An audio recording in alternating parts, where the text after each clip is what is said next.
আসসালামু আলাইকুম সুপ্রিয় দর্শক মণ্ডলী, সবাই কেমন আছেন? অনেক দিন পর আপনাদের মাঝে একটা ভিডিও নিয়ে হাজির হয়েছি।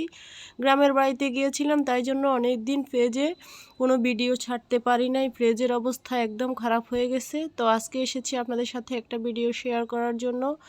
গতকালকে লাউ রান্না করেছি, লাউয়ের খোসাগুলো পলি ভরে নর্মাল ফ্রিজে রেখে দিয়েছি, আর লাউয়ের মাথার একটুখানি অংশ টুকরো করে রেখে দিয়েছি। এখন কুচি করে নিব লাউয়ের খোসার সাথে। যেটুকু পরিমাণে নেওয়া সম্ভব ওইটুকুই নিয়েছি, বাকি শক্ত অংশটুকু ফেলে দিয়েছি। তো লাউয়ের খোসা লাউ কুচি করা হয়ে গেছে। এখন সাথে বড় সাইজের একটা বা দুটা আলু কুচি করে দিব। শুধু লাউয়ের খোসা ভাজি করলে কেমন জানি একটু রুডা রুডা টাইপের লাগে, সাথে দুই একটা আলু দিলে খেতে অনেক মজা লাগে, লসর কসর হয়। তো লাউয়ের খোসা এখন ধুয়ে পরিষ্কার করে সিদ্ধ বসিয়ে দিব। সাথে দিয়ে দিব হালকা একটু হলুদের গুঁড়ো, না হলে কালারটা একদম কালসে কালসে হবে। তো হলুদ গুঁড়া দিয়ে পানি দিয়ে বলক ওঠার জন্য ঢাকনা দিয়ে দিলাম। কিছুক্ষণ পর বলক উঠে গেছে। এখন দিয়ে দিলাম আলু।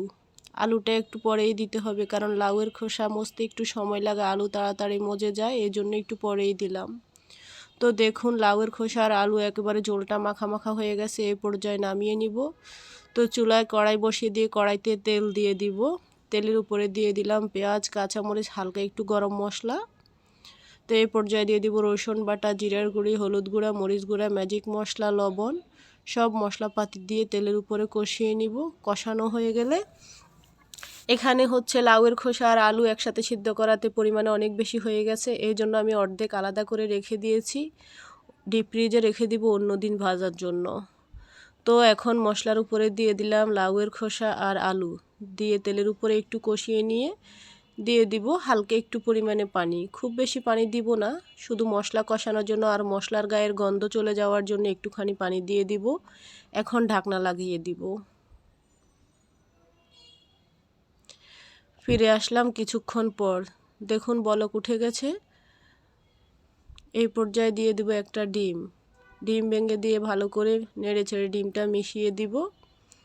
এই ভাজিটা আপনারা চাইলে সকালবেলা রুটির সাহায্যেও খেতে পারেন, সকালে হোক সন্ধ্যা হোক রুটি দিয়ে খেতে পারেন, আবার ভাতের সাথেও খেতে পারেন।